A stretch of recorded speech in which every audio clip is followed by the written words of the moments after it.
Tertúlia. Boa tarde a todos. Hoje é dia 28 de junho de 2013, é uma sexta-feira, verbete de número 2702. Ele tem 5 páginas, 47 elogias e 12 máximos. O tema de hoje é a interação cuidador-paciente, da especialidade Interassistenciologia, e ele foi redigido pela professora Sueli Pereira, que presente, muito bem acompanhadíssima hoje, né? Professora Adriana Lopes, veteraníssima verbetógrafa. Então, a professora Sueli Pereira, ela é graduada em psicologia, pós-graduada em acupuntura, brasileira, natural de São Paulo, voluntária da Conscienciologia desde maio de 2005, docente em Conscienciologia desde junho de 2005. Bom, então, a definição, né, do verbete. Na definologia, então, a interação cuidador-paciente é a influência ou ação recíproca de assistência entre conscientes, homens ou mulheres, assistentes cosmoéticos e assistidos, possibilitando aprendizagem conjunta e ganhos autoevolutivos para ambos. Na fatologia, nós destacamos a qualidade da habilidade de comunicação enquanto recurso de aprimoramento da interação cuidador-paciente, a manutenção do clima positivo entre cuidador e paciente, a lucidez favorecendo a assertividade nas interações, o compromisso cosmoético nas mini-atitudes interassistenciais diárias, o favorecimento às reconciliações na oportunidade interassistencial cuidador-paciente, a folga estratégica do cuidador visando o florescimento conscienciológico do paciente, a renúncia cosmoética lúcida necessária ao bom entrosamento cuidador-paciente. Na parafatologia, a oportunidade de contato com o amparador extrafísico, o fluxo construtivo da aura assistencial provocando bem-estar e felicidade no assistido e nas consciências envolvidas. Na argumentologia, nós chamamos a atenção que tem 2 listagens. Uma de 7 possíveis tipos de cuidador na atuação com o paciente e outra de 7 relacionadas à etologia, né? De possibilidades de reação emocional no comportamento do paciente na relação ao cuidador. Bom, na remissiologia, dos 15 verbetes apresentados, nós destacamos assistência do assistido, cuidadologia, cuidador multidimensional, olhar de fraternidade e oportunidade de ajudar. Na frase enfática, a interação cuidador-paciente faculta dinâmicas interassistenciais propiciadoras de aproximação do amparo extrafísico, promovendo reconciliações e aprendizagem evolutiva conjunta. Questionologia. Você admite os benefícios da interação cuidador-paciente? Avalia com acuidade as oportunidades assistenciais nas interações da cuidadologia? E na bibliografia específica, nós temos aqui 2 fontes bibliográficas, tá certo? Bom, aqui na mega-análise do João Paulo,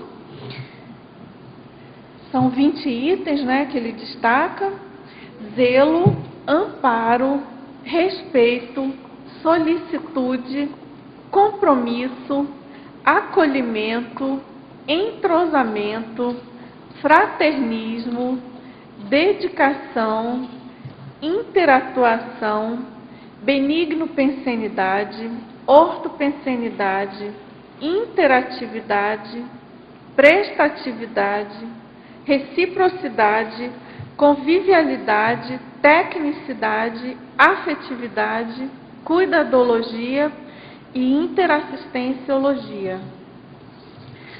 Agora, antes de entrar aqui nas perguntas para a professora Sueli, eu queria fazer um convite aos teletertulianos. Tem alguns teletertulianos muito assíduos, perguntadores assíduos, quase que diários, e a gente agradece a participação. Nossa, excelente, vocês contribuem muito, enriquecem muito as nossas tertúlias. E aí eu quero fazer um convite, considerando o exemplo aí da professora Sueli, né, que é neoverbetógrafa, é o primeiro verbete que ela defende hoje, fazer um convite, então, a esses teletertulianos assíduos, né, de vocês, um dia, em breve, né, escreverem, participarem das tertúlias enquanto tertulianos, né? A gente considera, assim, fundamental a participação de todos os intermissivistas, das pessoas estudiosas de conscienciologia, interessadas, considerando a importância, né, de completar, de preencher essas lacunas que só o próprio verbetógrafo pode preencher com assistência ao seu público-alvo específico, embora não, e principalmente, né, integrando a Megagescom grupal da CCCI, que é a Enciclopédia da Conscienciologia. Hoje a gente tem vários recursos disponíveis para ajudar você. A gente tem o manual da verbetografia, que você pode fazer os verbetes de modo autodidata, né, como autodidata. Você tem o site das tertúlias com várias dicas e informações, o site da ICGE, icge.org.br, também com uma página do verbetógrafo, com vários instrumentos, vários recursos, e tem as equipes de revisão, né, que estão aí disponíveis também, e claro, o programa Verbetografia, que é um programa que foi criado especificamente para ajudar o verbetógrafo. Então é isso, pessoal, teletertulianos, verbetógrafos em potencial, arregassem as mangas e vamos aí participar. Acho que vocês vão contribuir muito diante do nível das perguntas e do vínculo que vocês mantêm com as tertúlias, né, com o tertuliário, tá certo? Então vamos lá, professora Sueli, temos aqui algumas perguntas já. Então, na fatologia, na página 1, na segunda linha, ele coloca: normalmente há um desgaste imenso do cuidador de pacientes com problemas crônicos, Alzheimer, por exemplo. Então ele pergunta como otimizar a manutenção do clima positivo entre cuidador e paciente ao longo do tempo. Então, eu vejo que é muito importante que o cuidador faça a profilaxia, ou seja, o cuidador precisa cuidar de si mesmo. Ele precisa fazer, eu até citei aqui, um check-up holossomático. Então, ele precisa tentar verificar o que é que ele precisa. Então, ele precisa saber quais são as suas necessidades. Cuidar do soma, procurar, na medida do possível, uma atividade física. Se não consegue ter o tempo para se locomover até uma academia, por exemplo, que seja uma academia, uma caminhada, que seja alongamentos. Então, a gente sabe de várias técnicas que a pessoa pode praticar até em casa. Então, é necessário que tenha alguns minutos que seja disponível para si mesmo. É importante que a pessoa cultive o hábito de gostar de pessoas, gostar da vida, porque aí ele vai conseguir lidar com essa sobrecarga que realmente é muito alta e leva alguns cuidadores a adoecerem, inclusive. Isso é bem comum, né? Acontece. Sério. Em fatologia também, na terceira linha, na própria página 1, você poderia nos falar mais da importância do nosso compromisso cosmoético nas mini-atitudes interassistenciais diárias? Então, é importante esse compromisso cosmoético, porque nós sabemos que as nossas interações, elas não são só no intrafísico. Então, quando você pensa multidimensionalmente, você sabe que você não está sozinho. Então, você vai tomar cuidado com os pequenos detalhes do dia a dia, né? Então, por exemplo, você é o responsável pela refeição. Você está cuidando daquele paciente que não consegue cuidar de si, digamos que ele está parcialmente limitado. Então, eu brinco assim, aquela folhinha de alface que ninguém está vendo, que está na salada, ela caiu. Então, você sabe que não é cosmoético, você não vai ser processado se você pegar aquela folhinha de alface e servir para a pessoa, mas isso não é ético. Então, são esses mini atitudes que você, tendo a sua lucidez e o seu discernimento, você vai procurar evitar. E com isso, você vai fazer uma conexão com os amparadores. Então, cada vez mais, você vai sentir a conexão com o amparo, você vai estabelecer, você vai construir, né, uma ligação com o amparo técnico de função. E, inclusive, isso vai contribuir para que você consiga lidar com a sobrecarga que advém da atividade. E de forma que essa atividade pode se tornar prazerosa. Porque você vai ter você tem autoridade cosmoética. Autoridade moral, eu quero dizer. E a autoridade moral você vai construir com as pequenas atitudes cosmoéticas, que algumas pessoas banalizam, mas é extremamente importante. Felipe, falar nisso de autoridade, né, vivencial e tudo, fala um pouco para a gente sobre a sua experiência com esse tema, com esse assunto de cuidadologia, né? Então, eu trabalho já há muitos anos no serviço público, né? Então, eu tive muita experiência trabalhando em unidade básica de saúde, na recepção. Então, eu interagi durante muito tempo com os cuidadores e com os pacientes. E isso foi me dando, né, eu acredito até que autoridade moral. Porque eu já trouxe em mim, eu acho que em outras vidas eu já fui construindo esse perfil assistencial. E aí nessa oportunidade, nessas interações que eu tive com várias pessoas, então eu fui desenvolvendo essa habilidade. E, inclusive eu fui verificando, então essa vontade de escrever sobre esse tema partiu da observação na minha experiência pessoal de muitos cuidadores que eu vi que cuidaram muito bem, né? Vários cuidadores técnicos, mas que não conseguiam ter essa coerência consigo mesmo, porque cuidaram durante muitos anos e cuidaram muito bem. Mas chegou um determinado tempo que eu observei que muitos estavam muito doentes, muito desvitalizados, fadigados. E aí eu decidi me aprofundar nesse tema para fazer, inclusive, a profilaxia. Claro. Porque eu vejo que o cuidador, ele pode também ter uma homeostase holossomática de forma que ele fique bem, que ele consiga estar cada vez melhor. E, por exemplo, quando a pessoa se aposenta, né, ela não precisa aposentar da vida, então ela pode aposentar daquela atividade, mas continuar com várias outras e bem, satisfeito, feliz, com energia. Eu não falei aqui, né, para aquela pessoa que fez a pergunta, um dos fatores que eu acho importante é o estado vibracional.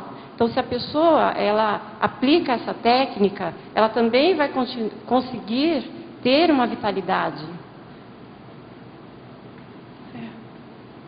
Muito bom.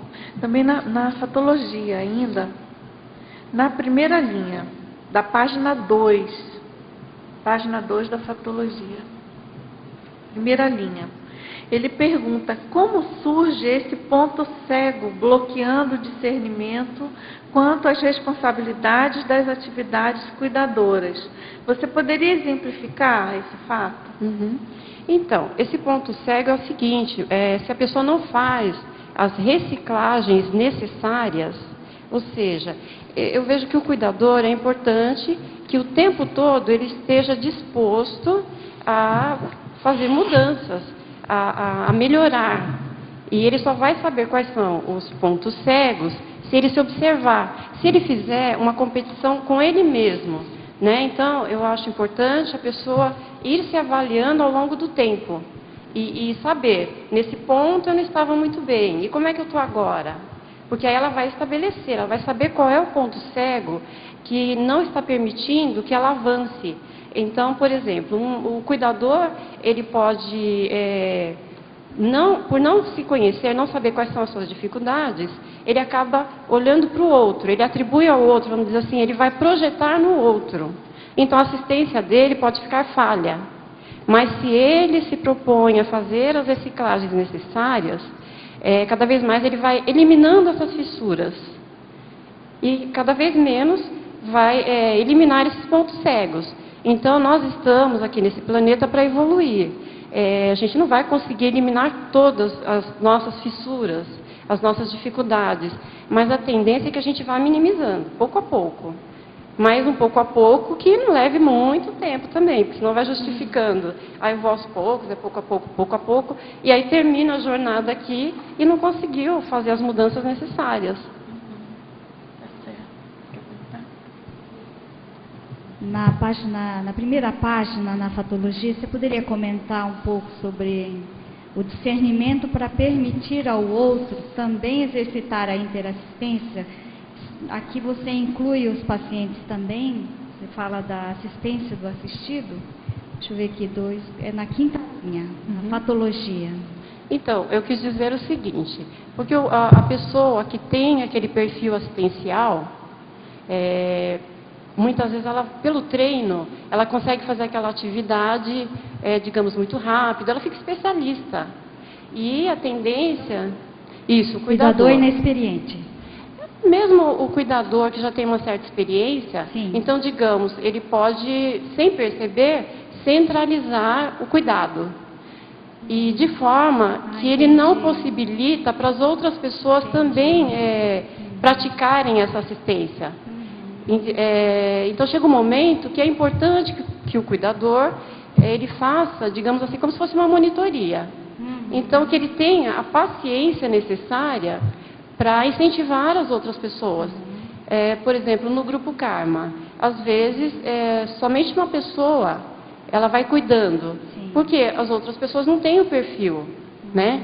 E para assistência. Mas aí o cuidador, com muita habilidade, ele vai dizer, olha, é importante que vocês também participem. E na minha experiência pessoal, eu vi que conforme eu fui conversando, porque no grupo Karma eu sou cuidadora, Então chegou um momento que eu fui conversando com as pessoas, né, envolvidas, para que elas também fizessem parte.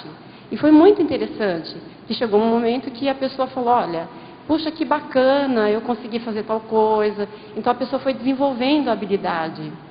Então, dentro da sua experiência, por que essas pessoas teriam dificuldade de descentralizar, né, de distribuir tarefa? Falta de confiança no outro ou assim... Porque geralmente dentro de uma família, muitas vezes a pessoa fica cuidando sozinha porque as outras, né, simplesmente deixam para ela cuidar e a própria pessoa não tem coragem de pedir, né, de dividir tarefas, né? Você já observou quais são as razões? Então, eu observei e o cuidador, muitas vezes a tendência é ele se envolver sem perceber, né? Eu até citei aqui a síndrome de burnout. Então, a pessoa ela vai se envolvendo naquela atividade e se ela não se abre para pedir ajuda, então, porque não é o outro só que não está disponível para contribuir. O cuidador ele precisa ver qual ele precisa se conhecer e verificar o momento para dizer para as pessoas que não está dando, que ele precisa de ajuda, né, precisa da contribuição. E as pessoas elas se abrem sim. É claro que tem casos que mesmo o cuidador tentando o esclarecimento, né, tentando esclarecer as outras pessoas envolvidas, elas ficam resistentes. Mas, com o tempo, elas vão se abrindo sim. Vai depender da habilidade do cuidador em conscientizar as pessoas. Porque o cuidador, quando tem uma maturidade, digamos assim, consciencial, ele vai saber o momento em que talvez ele não seja o melhor para cuidar daquela pessoa. E o momento de abrir mão. Mas é abrir mão de forma cosmoética. Porque ele sabe que para ele não está sendo possível mais. Então, eu já vi casos assim que o cuidador, né, ela fica, a única pessoa ali cuidando, e quando o assistido dessoma, dali um tempo o cuidador também dessoma. Já vi alguns casos assim. Isso acontece muito mesmo, porque a pessoa, o cuidador, por não se conhecer, Né? por não se cuidar, eu vi vários casos de cuidador que se anulou. Ele se anulou em função daquela atividade. Mas isso não é o ideal, porque o cuidador ele vai se anulando e ele não vê, porque tem um ponto muito favorável, que é a assistência do assistido. Então, não é que sobrou para o cuidador, é aquele papel árduo. Então, depende da maturidade do cuidador. O que eu quero enfatizar aqui nesse verbete é o cuidador avançado. Então, o cuidador avançado, ele se conhece e ele visa qualificar a assistência, para que ele não chegue nesse ponto de tanto envolvimento com a doença, que ele se anula. E alguns cuidadores sentem falta, que eu falei aqui do cuidador que adoece, que trabalha a vida toda cuidando, e muitas vezes quando chega à aposentadoria, ele fez uma assimilação tão grande com a doença, ele não fez a desassimilação necessária, e alguns passam a apresentar inclusive aquela patologia da pessoa cuidada. Sueli, na página 3, no comecinho da página 3, polinomiologia. Você pode falar sobre o polinômio postura, olhar, voz, gesto? Que é o conjunto, né? Frente ao... Eu imagino que do cuidador que você está falando, né? Certo. Então, o cuidador, não só o cuidador, porque no geral todos nós somos cuidadores. Então, a mãe, né? O médico e o paciente tem a função de cuidador específico, que agora tem curso, tem as pessoas que trabalham como cuidadores, mas no geral o professor, o aluno, fazem parte do grupo de cuidadores. E a comunicação, ela é feita através da postura, através do olhar, através do gesto. Então a comunicação interassistencial, o cuidador, ele vai... Quando eu falei da homeostase holossomática, então ele tem consciência de que ele está falando, mesmo estando de boca fechada. Então, o cuidador que tem aquele olhar de fraternidade, aquela postura assistencial, porque aquela disponibilidade para assistir, é um cuidador que faz parte do cuidador avançado. Tá, obrigada. Oi, aqui ó. Eu queria que você falasse um pouquinho daquela parte do cuidador que infantiliza a relação cuidador-paciente, começa vovozinha e olha assim para esse lado mais de infantil, né? Então, não é ideal que a pessoa se comunique dessa forma. Porque, vou falar novamente, o cuidador avançado, ele vai desenvolver no outro, então ele vai cuidar, mas de forma que ele estabeleça a autonomia do outro. Então, quando ele tem essa forma de comunicação, muitas vezes a pessoa percebe, a pessoa cuidada, ela sente que não é o jeito adequado. Então, muitas vezes a pessoa cuidada, ela fica fechada para a assistência, por conta de determinadas formas de tratamento, de determinadas posturas. Então, o ideal é que o cuidador ele seja firme, mas não é que ele vai ser firme sem afetividade. Então, quanto mais ele for firme na postura, nas colocações, ele vai fazer uma assistência qualificada. Porque a pessoa cuidada, ela vai se sentir valorizada. A pessoa que se comunica dessa forma, ela está fazendo assistência, porque ela está fazendo o melhor que ela consegue fazer. Mas o ideal é qualificar a assistência. Então, se comunicando de uma forma mais assertiva, porque do meu ponto de vista não é uma forma muito assertiva. Falar dessa forma, como se fosse uma criança, porque até com a criança, né, é importante já ir estabelecendo uma comunicação madura, com as palavras de forma adequada, a entonação, o gesto, porque tudo isso vai qualificar aquela interação. Não sei se ficou claro? Ficou assim, obrigada. Sueli, aqui, em parafatologia, na primeira linha, você fala o fluxo construtivo da aura assistencial, provocando bem-estar e felicidade no assistido e nas consciências envolvidas. Você poderia desenvolver? Uhum. Porque é um fluxo construtivo, nós estamos aqui para evoluir, então é um processo. Então o cuidador, aqui eu estou focando bastante no cuidador, porque a gente está falando do cuidador avançado. Então é um processo de construção, né? Nele mesmo, conforme ele vai fazendo as reciclagens, então ele vai construindo esse padrão dessa aura assistencial, que eu estou querendo dizer, aquela energia assistencial. Porque aonde ele chega, ele fala através das energias dele. Porque a gente sabe que a nossa conexão energética, então, eu não sei se vocês já repararam, quando vai chegar uma visita, por exemplo, se você está observando, então você já sente um impacto. E o cuidador também causa determinados impactos com o padrão energético dele. Então, se ele vai fazendo as reciclagens, ele vai construindo essa aura assistencial, de forma que ele passa a causar aquele bem-estar. Obrigada. Através da assistência que ele vai fazendo a si e, consequentemente, ao outro. Que, inclusive, eu acho bastante importante o cuidador cuidar de si, mas não de uma forma egoísta. Ele cuida de si em favor do outro. Porque ele tem um foco. O foco qual é? Fazer assistência. E quanto mais o cuidador estiver bem com ele, emocionalmente, fisicamente, ele vai contribuir com todos.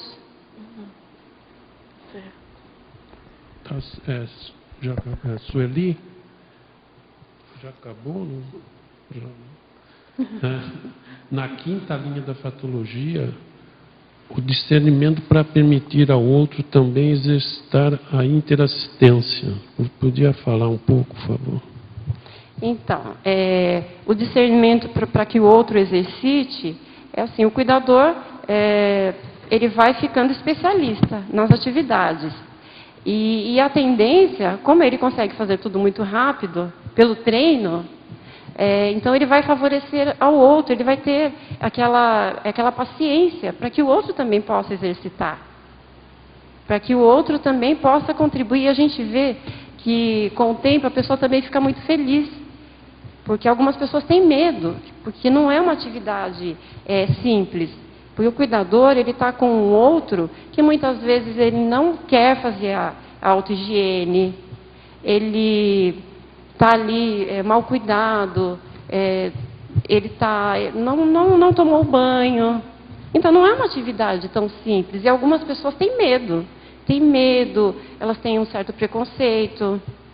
Mas quando elas percebem o bem-estar pela assistência do assistido, muitas vezes elas vão quebrando essa resistência, porque elas veem que pode ser uma atividade realmente bastante prazerosa, porque se você tem aquela habilidade, o outro ele não quer se higienizar, por exemplo, mas você com jeito, você vai conseguindo, e quando você vê, às vezes a pessoa está muito mal, mas você vê na postura, não é só a postura do cuidador, mas você vê naquela pessoa cuidada, aquela fisionomia de quem teve a dor aliviada.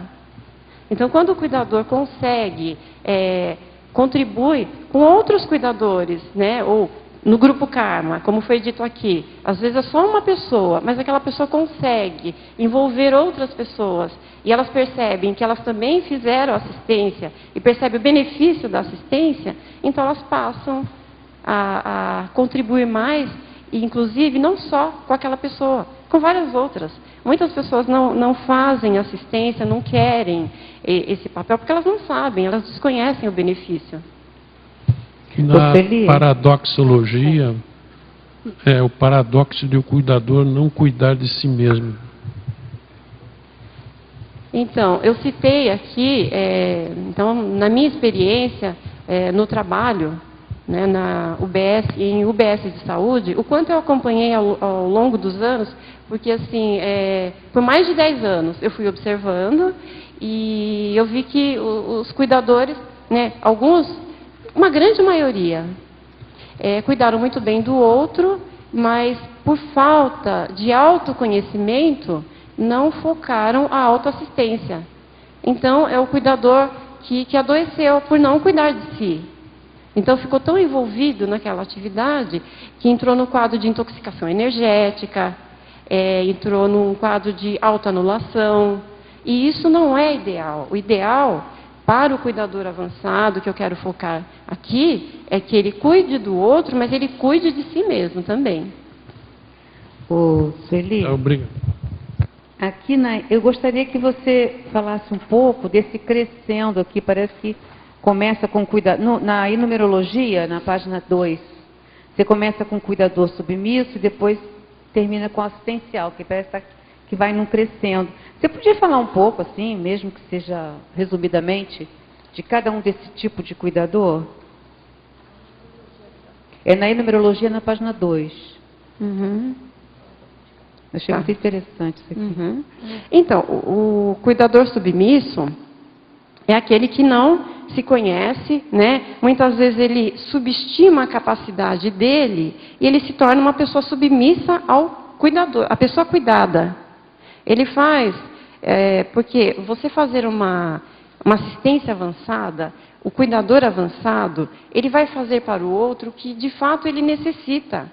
E não aquilo que a pessoa quer, porque muitas vezes o que a pessoa quer vamos dizer assim, um cuidador que patrocine mordomia. Mas o cuidador avançado, o cuidador lúcido, o cuidador com discernimento, ele não vai permitir que isso aconteça. O cuidador revoltado, que eu citei aqui, é aquele cuidador que muitas vezes ele entrou para aquela atividade visando os recursos financeiros. Mas quando ele se depara com a atividade real, que a pessoa não está com aquele perfume que ele gostaria, né? A pessoa está desalinhada, a pessoa não está querendo se higienizar. Então, ele acaba se revoltando, e em alguns casos é onde que ele vai maltratar a pessoa cuidada. Porque o cuidador avançado, então, através da lucidez, através do discernimento, ele sabe que ele está ali não para maltratar o outro. Né? Então, ele não vai nem ficar revoltado, porque ele cuida de si mesmo. Então, o cuidador avançado, ele sabe que ele precisa ter um momento dele de descanso, ele sabe que ele precisa trabalhar com as energias, ele sabe que ele precisa ter autocoerência. Então, ele não vai cair num padrão de revolta. O cuidador explorado, de novo aqui, é aquele cuidador que subestima a capacidade dele e ele se permite ser explorado. Então, é aquele que já terminou o plantão, mas ele não consegue falar não. Então, o ideal não é que o cuidador abandone. Então, chegou a hora de ir embora, ele vai, chegou a minha hora, eu vou embora e pronto. Se a pessoa não chegou, fique do jeito que está. Não é isso. Ele não vai abandonar a pessoa cuidada, mas ele não vai se permitir entrar num quadro de exploração e ficar desvitalizado, ficar doente. O cuidador interesseiro, então suponhamos, a pessoa cuidada, ela fica, em alguns casos, como muitas pessoas, né, a maioria das pessoas tem muita dificuldade para cuidar do outro, então, muitas vezes, a interação dessa pessoa acaba sendo só com o cuidador. E ele, vamos dizer assim, por carência afetiva, ele se relaciona com o cuidador, ele se entrega para o cuidador. E o cuidador interesseiro, eu até, esses dias repensando, então, vamos supor, ele gosta de brinco de pérola. E aquela pessoa tem lá aquele brinco. O que ele faz? Ele é interesseiro, ele vai tentar envolver a pessoa, visando o benefício pessoal. Agora, quando a pessoa é cosmoética, ela não vai permitir esse tipo de atitude, ela não vai se apossar, porque ela sabe que aquela pessoa está debilitada, mas ela tem um familiar, Então, ela não vai nem em pensamento, porque muitas vezes a pessoa acha que, porque ela está pensando, só pensando aquilo que não tem nada a ver. Tem a ver, sim. Então, ela vai estabelecer com ela um CPC, que é o Código Pessoal de Cosmoética. E ela não vai se permitir esse tipo de situação. Então, ela vai construir um campo assistencial tão favorável que ela vai ter um bem-estar e eu vou dizer mais, ela vai conseguir, inclusive, ter não só o brinco, eu estou falando aqui do brinco de pérola, mas ela vai conseguir ter os recursos que ela necessita para comprar aquilo que ela precisa, sem esse tipo de situação. O cuidador informal é aquele que cuida, não é por profissão, mas ele tem aquele perfil assistencial e muitas vezes ele cuida de um amigo, ele cuida de um parente, porque ele quer contribuir com a assistência. E aqui o cuidador lúcido, que eu já falei aqui, né, ele é lúcido porque não predomina o psicossoma, que é o veículo das emoções. Predomina o mental soma, porque ele tem o discernimento. Não é que ele é aquela pessoa sem afetividade, não, ele age com afeto, mas predomina a lucidez, o discernimento nas interações, nas pequenas atitudes. E aqui é o cuidador assistencial, que é aquele que o paradigma dele é o paradigma assistencial. Então, aonde ele chega, ele está com aquela intenção de fazer assistência. Que é a condição ideal, obviamente. Né? Sueli, eu achei interessante porque você falou do cuidador informal, aquela pessoa da família, né, que está ali prestando a assistência. Mas eu entendo também que cada um dessas qualificações que você colocou também se aplica, né, ao informal. Né? Nós temos aquele cuidador da família que é submisso, que tem um sentimento de culpa. Você tem aquele revoltado que se acha que está sendo penalizado porque ninguém mais está ajudando. Não é isso? Enfim, eu achei interessante essa abordagem sua, porque ela é bem ampla, né? E esclarece bastante. Né? Obrigada, hein? Ficou muito Sueli, boa. aqui no B. A relação da questão do cuidador da tua prática com o paradigma consciencial. Né? Por exemplo, o cuidador ensina o paciente a trabalhar a energia, de repente ele faz o arco voltaico nele, ele fala da questão da multidimensionalidade, né? Das várias dimensões, das várias vidas, que a vida não termina com a morte do corpo físico. Qual é a tua experiência na tua prática sobre esse tipo de detalhes? Então, no meu dia a dia, né, nas minhas interações, eu procuro contribuir para que a pessoa estabeleça esse autoconhecimento. Quando eu falei aqui, né, das nossas interações energéticas, que quando você pensa, você está se locomovendo a um determinado local, a energia chega antes. Então, no dia a dia, na medida do possível, eu procuro passar essa informação para as pessoas. Muitas vezes de forma sutil, porque a gente sabe que a gente não vai praticar o estupro consciencial. Então, se a pessoa está fechada, a gente não vai extrapolar. Mas quando eu percebo uma abertura por parte da pessoa, eu procuro passar a informação, sim. Porque na conscienciologia, a gente acaba estudando muito por exemplo, essa questão energética, essa técnica do estado vibracional. E, então, a gente acaba tendo muita informação e é importante a gente passar para as pessoas. Mas qual é a tua experiência? O retorno que você já teve quando você ensina alguém a trabalhar energia, ou você faz um arco voltaico? Enfim, se tem alguma experiência? Olha, no Grupo Karma, eu sou cuidadora. E, no caso, não existe uma abertura muito grande para as questões da conscienciologia. Né? Então, a pessoa é bastante religiosa, tem o ponto de vista dela, mas é uma pessoa idosa, e a gente sabe que a pessoa, quando está com problema, geralmente ela vai ficando mais sozinha. Então, o que eu faço? Eu procuro observar Então, naquele momento, o que a pessoa está querendo, qual a abertura dela? Então, já conversamos sobre o medo da morte, já conversamos sobre as questões energéticas. Então, de forma que muitas vezes a pessoa estava triste. Triste porque estava mais sozinha. Mas aí eu falo a respeito da multidimensionalidade, que nós não estamos sozinhos. E eu percebo uma alegria maior por parte da pessoa, porque ela está se conscientizando. Então, na verdade, o que está sendo feito? A TARES.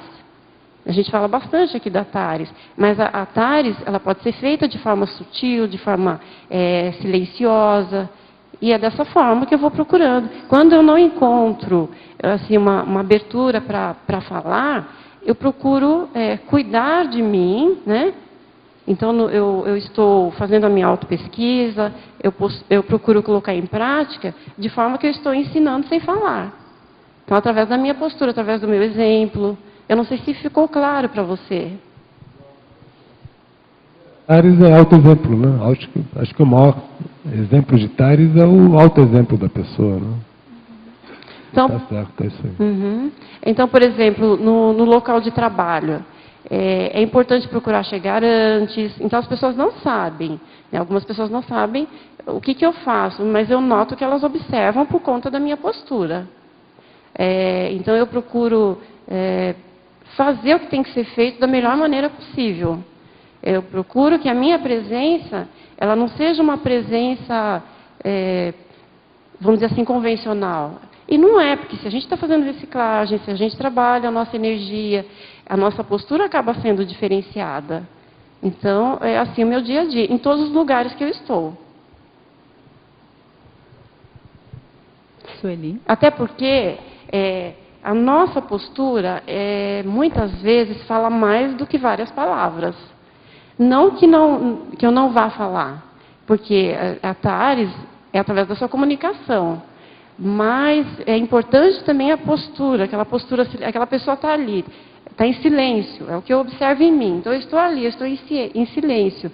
Mas qual é o meu papel? Então, eu já estou na Conscienciologia há algum tempo. Eu falei que eu trabalho em UBS, né? UBS, que é a Unidade Básica de Saúde. Eu observo. Então, eu cheguei, como é que está ali? Quais são as repercussões naquele ambiente? Porque a gente sabe que, dependendo do nosso padrão energético, você pode, com a sua, vamos dizer assim, acalmia, contribuir para que aquele ambiente fique mais tranquilo, mais otimizado ou não. Agora, eu observo em mim, porque a gente sabe na Conscienciologia que nós somos um laboratório consciencial. Então, é importante a gente verificar em nós, né? Então, eu observo a mim mesma todos os dias.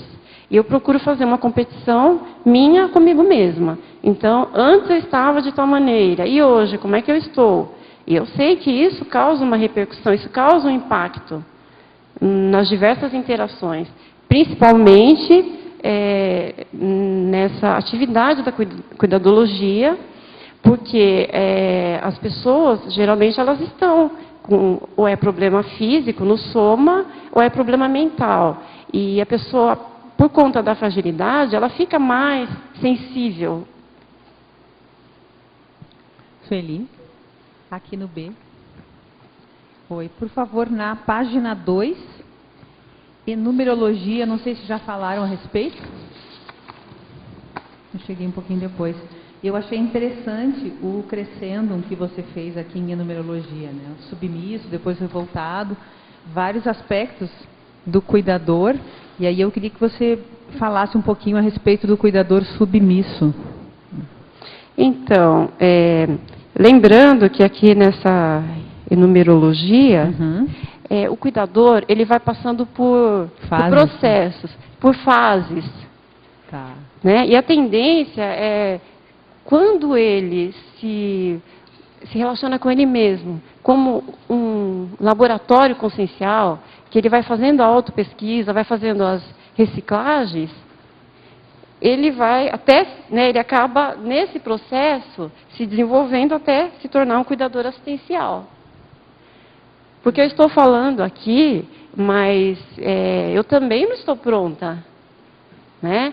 E eu venho acompanhando o meu processo nos diversos estágios, né? Mas está sendo bom, porque a gente vai aplicando o paradigma consciencial e você nota a diferença. Então, é muito bacana quando a gente percebe que a gente está muito mais assistencial. Porque, inclusive, essa atividade, né, nessa interação, ela é uma oportunidade para o anti-desassédio. Então, é importante a pessoa fazer uma opção pelo desassédio. Porque quando você está cuidando de alguém, você sabe que você não está só cuidando. Então, lembrando para a pessoa que tinha perguntado como é que eu utilizo o paradigma. Quando você está cuidando de alguém, agora o cuidar aqui não é somente com, eu coloquei o paciente, mas não só com o paciente. A mãe em relação ao filho, o professor em relação ao aluno.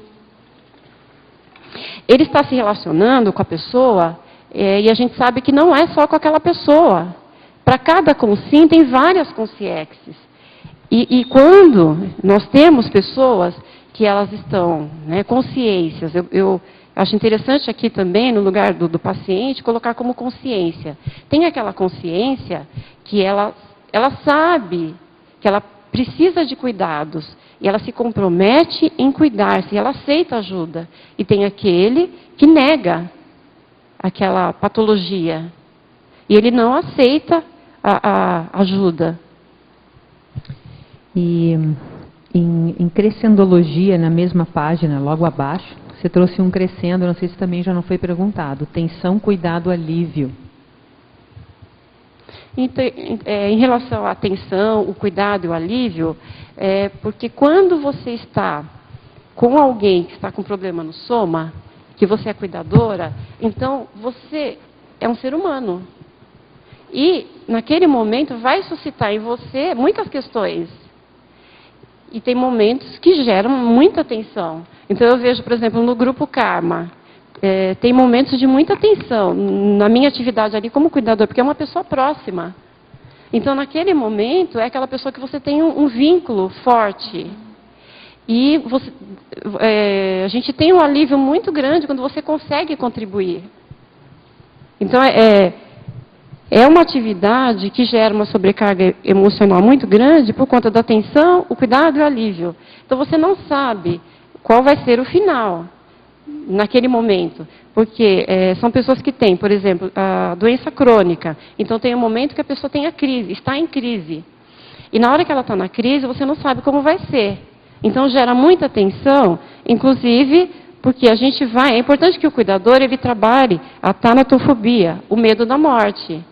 Mas a gente sabe que quando você está diante dessa realidade, como ser humano, dá aquele estresse. Mas quando você vê que você fez o melhor que você podia, isso dá um alívio muito grande, que é o que eu falo da assistência do assistido.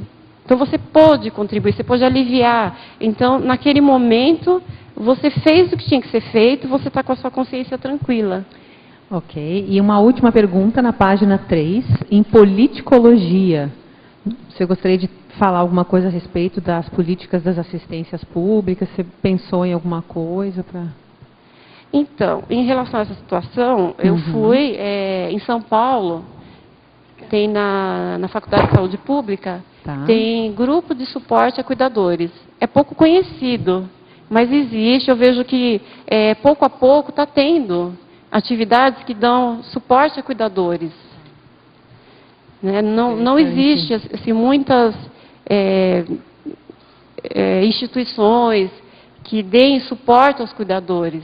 Né? Então, por isso que eu quis até me aprofundar sobre esse tema, porque a gente vê que o cuidador, tanto o cuidador profissional, como o cuidador leigo, né, o cuidador amador, ele não tem um suporte. Então, é como se ele fosse adquirir um suporte para depois poder repassar esse mesmo suporte para as outras pessoas, né? Adquirir uma bagagem. Ok, obrigada. Então, você tinha comentado, né, que muitos cuidadores acabam assimilando a doença, né, dos assistidos, né? Você poderia comentar ali na tecnologia, a última técnica, né, a técnica da desassimilação energética necessária após cada atendimento. Talvez não, essa técnica ajudaria, né, a evitar fazer a profilaxia, né, dessa condição, né? Uhum.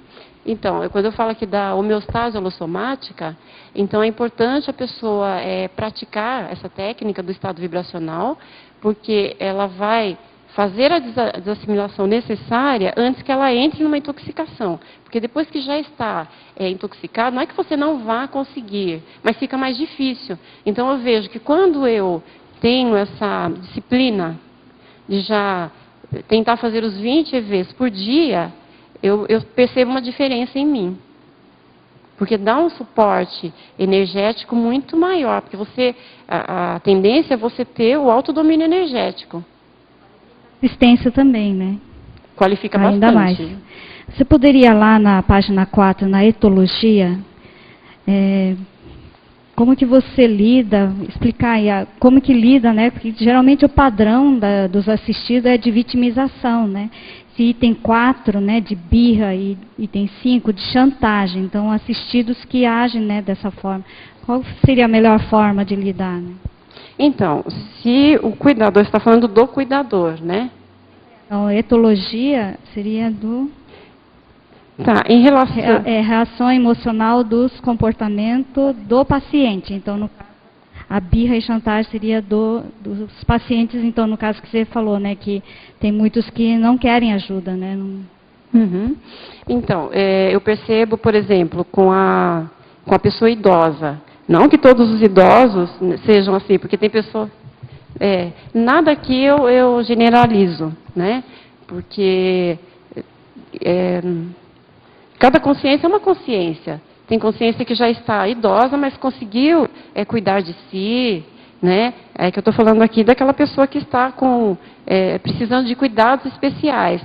Então, a tendência, até por fragilidade, então a pessoa já está pela idade mais debilitada, ou por conta da doença, a tendência é agir como criança. Então, às vezes faz birra, faz a chantagem. A birra qual é? Então, a pessoa precisa da medicação, mas ela não quer, ela se opõe à medicação. E faz careta, faz cara de choro. Então, se o cuidador não estiver lúcido, ele não vai conseguir fazer assistência. A chantagem emocional, por exemplo, se existe uma proximidade muito grande, o vínculo emocional, então a pessoa quer continuar, ela não quer se cuidar, porque ela tem benefícios. Muitas vezes a pessoa não é uma forma madura, né, de ter atenção, de ser cuidada, mas algumas consciências agem dessa forma, para poder ter a atenção, para poder ter o cuidado, porque o cuidador avançado, ele vai ser pontual. O que é ser pontual? É como se ele tivesse um raio-x. Então, ele já sabe o que é necessário. E o cuidado, ele é tão bem feito que a pessoa quer continuar recebendo aquele cuidado. Então, ela não quer abrir mão. Entendi. E, por último, você poderia comentar esse item ganhos, né, logo abaixo? Acho que muito poucos cuidadores, né, os assistentes, têm essa visão, né, do ganho evolutivo, né? Então, é verdade. Os ganhos que eu falo aqui é porque a gente sabe que os nossos reencontros, eles não são por acaso. Então, tanto no Grupo Karma, como na profissão, enfim, nas diversas interações, se o cuidador ou o assistente, ele olha como uma oportunidade, ele vai se conscientizar de que ele está, na verdade, ganhando com aquela oportunidade de poder fazer, inclusive, reconciliações. Porque a gente não sabe, se for pensar em várias existências, nós não sabemos quais foram as nossas posturas. Mas é importante também que se tenha a lucidez, o discernimento, de forma a não ficar, vamos dizer assim, na culpa, porque o cuidador, muitas vezes, ele adoece, ele se envolve naquela atividade de uma forma pouco assertiva, porque ele fica naquela condição de culpa. Enfim, são vários sentimentos que não importa o que aconteceu no passado, o que importa é hoje, a pessoa aproveitar essa oportunidade para saldar os débitos, mas a pessoa pode saldar isso tudo fazendo uma assistência qualificada, que é a proposta da Conscienciologia.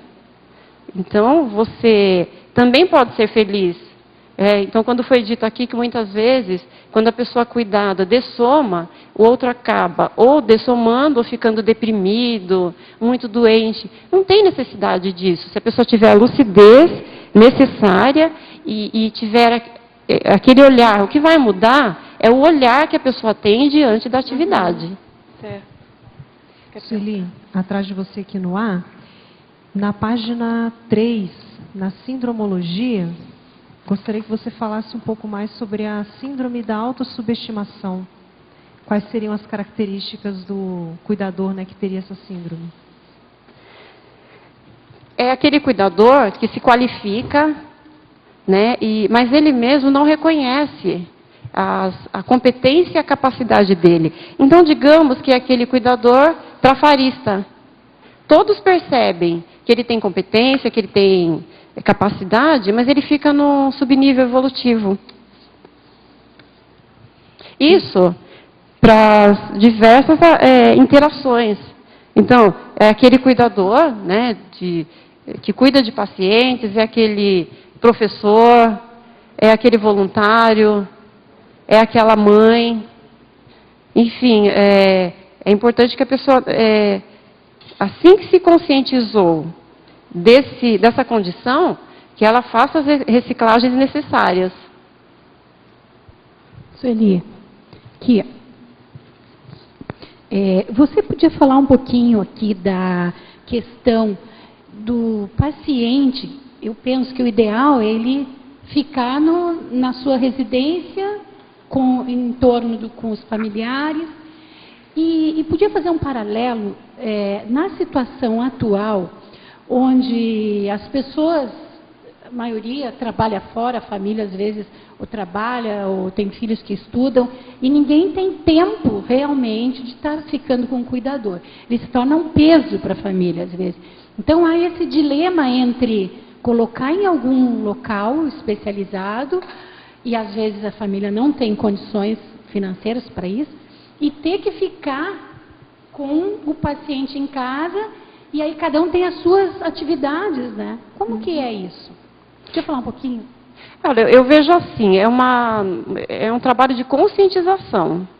Porque realmente, tem pessoas que, cada um da família tem as atividades, é difícil ter alguém que cuide. E quando eu falei do grupo de suporte a cuidadores que tem na Faculdade de Saúde Pública em São Paulo, então eu vi vários casos assim. Porque, inclusive, dentro da questão de políticas públicas, ainda é difícil, por conta do custo.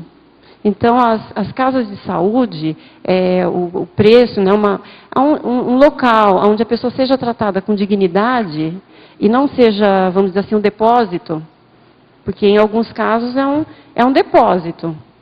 O preço, o custo financeiro também é muito alto. Então, quando eu falei da conscientização, então o ideal é que o menos doente, né, que ele cuide do mais doente. O que eu estou querendo dizer com isso? Aquele que tem uma lucidez maior, então é importante ali no grupo Karma, né, naquele contexto familiar, que a pessoa vá conversando entre os envolvidos, para ver qual é a melhor maneira, porque sempre tem uma melhor maneira de atender aquela pessoa que está impossibilitada. Tem casos que eu sei, assim, de às vezes a família fazer esse debate frente ao paciente. Então o paciente fica se sentindo, às vezes é uma pessoa idosa, né? Fica se sentindo assim um estorvo, né? Um objeto, né? Isso acontece muito, mas o ideal é não conversar, não tratar esse assunto diante da pessoa, porque a pessoa precisa ser cuidada com dignidade. Essa dignidade, ela precisa ser preservada sempre. Então, quando eu falo aqui, até tem um verbete que fala do olhar de fraternidade, então é importante esse olhar de fraternidade, Porque se a pessoa aproveita essa oportunidade, quando eu citei aqui dos ganhos autoevolutivos, então ela jamais vai ter esse tipo de postura, porque isso não precisa ser um peso. E é lógico que existem vários estágios que o cuidador ou a família, porque quando existe uma pessoa doente naquele grupo, mexe com toda a dinâmica e a estrutura familiar. Muitas vezes a família precisa de cuidados, porque a família entra num processo de revolta. Acontece com a pessoa cuidada, com o paciente, mas muitas vezes acontece dentro da família também. Mas o ideal é que as pessoas, conforme elas, aquele que tiver mais lucidez, tem até uma colocação que fala que água mole em pedra dura, tanto bate até que fura. Que é o jeito. Então a pessoa, ela vai trabalhando as energias, ela vai conversando, vai conscientizando. Isso requer um certo tempo. Mas vale a pena persistir. Você poderia falar também em questão do cuidador como agente facilitador nas reconciliações na família, nesse momento, né? Porque quando você falou do peso, tem até uma condição de a pessoa falar, sobrou para mim. Né? Na verdade, não é uma sobra, depende do ponto de vista. Se é um ponto de vista assistencial, então a pessoa, pouco a pouco, ela vai trabalhando nela essa condição, que aquele reencontro, aquela questão, não é uma sobra, é uma oportunidade de reconciliação. Por que reconciliação? Porque está sendo um reencontro, e pode não ser com aquela pessoa específica, mas surgiu aquele padrão para ser trabalhado. Que é um padrão onde tem alguém que está precisando de cuidados, mas é como eu falei, existe a assistência do assistido. Na hora que você percebe que você contribuiu com aquela pessoa, isso é uma baita de uma assistência. Sueli, obrigada. por favor. Página 2, tem um errozinho lá na interaciologia, na segunda linha, no final da segunda linha da interaciologia tem... Interação com seu terapeuta evoluciente. Tem um M, né? M ali. Agora, a pergunta que eu queria fazer fica na mesma página, em tecnologia. Na segunda linha também, no final da segunda linha, diz o seguinte: a técnica de afastamento sucessivo e temporário. Como isso ocorre nessa relação entre cuidador e cuidado? Eu quis dizer aqui, esse afastamento sucessivo e temporário, é que o cuidador, ele precisa saber quais são as suas necessidades pessoais. Tá. E, muitas vezes, é extremamente assistencial, quando foi falado aqui da atenção, do cuidado, do alívio, aquele conflito, vamos dizer assim, entre família, por conta daquela reorganização que tem que ser feita naquele grupo. Então, aquele cuidador que, através da lucidez e do discernimento, ele sabe que ele precisa se afastar temporariamente para poder se refazer, se recompor. Então, ele está contribuindo com ele e com a pessoa cuidada, porque naquele momento ele não é a melhor pessoa, ele não é a pessoa ideal para acompanhar aquele caso. Ao invés de ele ajudar, faz atrapalhar, né? Sim. Tá certo. Porque ele não está bem, você só consegue... muitas vezes, a pessoa não está bem para fazer aquela assistência. Mas o mal menor é que ela esteja, então. Porque se a pessoa não está podendo fazer a refeição, não está conseguindo se cuidar, se tem alguém que está medicando, ou que está contribuindo para que a pessoa faça a refeição, é um mal menor. Mas se pensarmos em lucidez e discernimento, então, aquele profissional, ele sabe que o ideal é ele se afastar temporariamente, que aí ele vai contribuir de uma forma mais assertiva, mais qualificada. O que me chamou a atenção, está tudo certo, pela sua explicação, é que essa questão pode ter uma dubiedade, a pessoa pode interpretar que seja, vamos dizer assim, um afastamento do local, sei lá, com relação ao paciente. Com a sua explicação ficou muito clara, mas eu não sei se um futuro leitor, sem ouvir a sua explicação, vai entender que é um afastamento, vamos dizer assim, terapêutico do próprio cuidador. Eu não sei se caberia uma técnica de afastamento sucessivo e temporário do cuidador. Eu não sei se caberia ou não. Mas eu agradeço a sua observação Tá. e aí a gente vai verificar. Tá. Onde exatamente você está sugerindo mudar? Eu estou Na só técnica, mas na qual tecnologia, no final da segunda linha. Ah, o afastamento suscetível. Mas assim... O que você sugeriu? Não, eu sugeri que fosse definido para quem essa técnica seria aplicada. Ela explicou direitinho, está tudo bem. Só que para um leitor, sem ter essa explicação devida, ele pode ter uma segunda interpretação. Isso é meu ponto de vista, tá? Pode até eu estar... Colocar do cuidador, né? Confuso, né? Não sei. Né? Vamos complementar. Talvez fique vale mais a claro, pena, entendeu? Porque quando a expressão está muito solta... Ajudar, sim. Ela explicou, está tudo bem, tá? Mas um leitor desprevenido ele pode interpretar de outra forma, né? Obrigado. Certo. Vamos lá então, a professora Sueli. Na fatologia, página 1, quinta linha. De baixo para cima. Autoridade moral e profilática neutralizando a espúria chantagem do paciente, exigindo dedicação exclusiva do cuidador. Então, essa autoridade moral que eu estou querendo dizer é que, muitas vezes, a pessoa cuidada, ela quer aquele profissional. Então, vamos supor, se for no grupo Karma, tem vários filhos, mas aquela pessoa, ela quer aquele filho específico. Se for, vamos dizer, no hospital, numa unidade básica de saúde, então, quer aquele médico, quer aquele profissional, quer aquela enfermeira, ou aquele técnico. Agora, o profissional, quando ele tem a autoridade moral, ele vai conseguir se posicionar de forma assistencial e assertiva, de forma a conduzir, né, para que outras pessoas possam cuidar daquela pessoa. Então, é ele que vai, vamos dizer, conseguir assistir a pessoa, que em alguns casos é a dependência, né, da pessoa cuidada em relação àquele cuidador, que pode ele mesmo ter proporcionado essa dependência. Interessante isso. Né? Cuidado. A professora Sueli, parabéns aqui da Teletertuliana. E então, em antonimologia, na página 1, no item 2, inatividade do assistente perante o assistido. Ela pede para você aprofundar isso.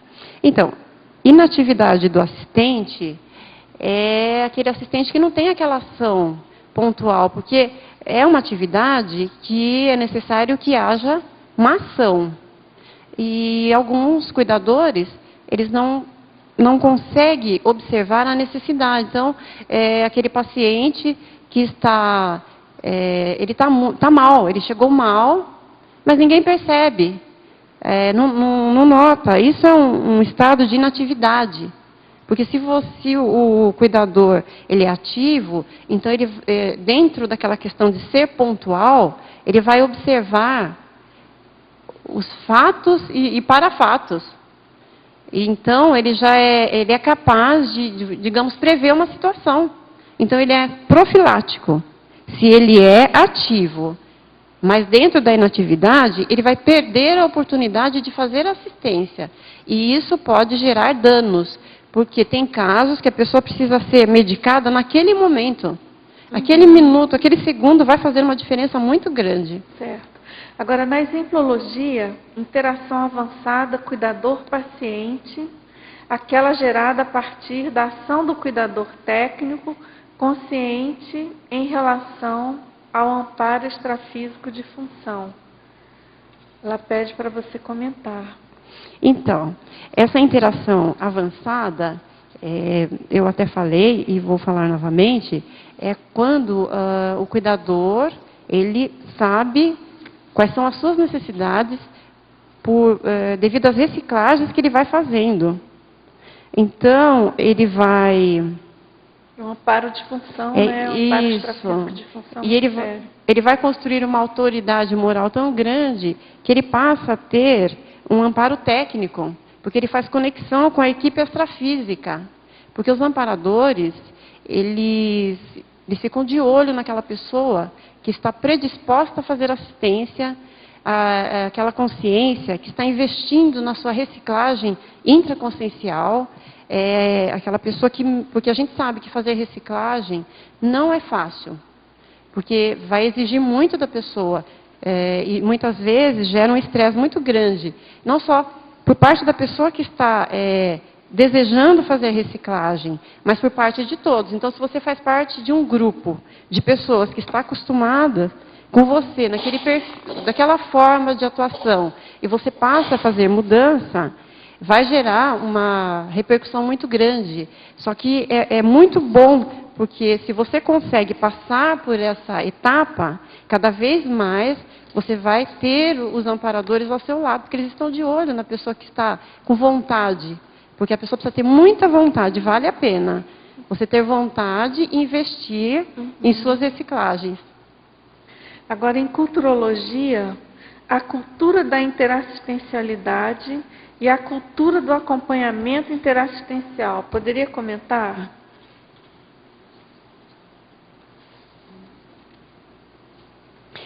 A cultura da interassistencialidade é que você, quando faz assistência, você também ganha. Então, é uma troca.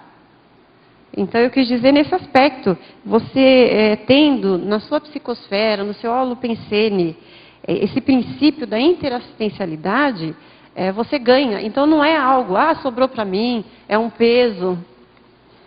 Porque você está olhando de uma outra forma, você está se posicionando de uma outra forma. Isso torna-se o seu paradigma. E do acompanhamento interassistencial, que é a questão do cuidador. Ok.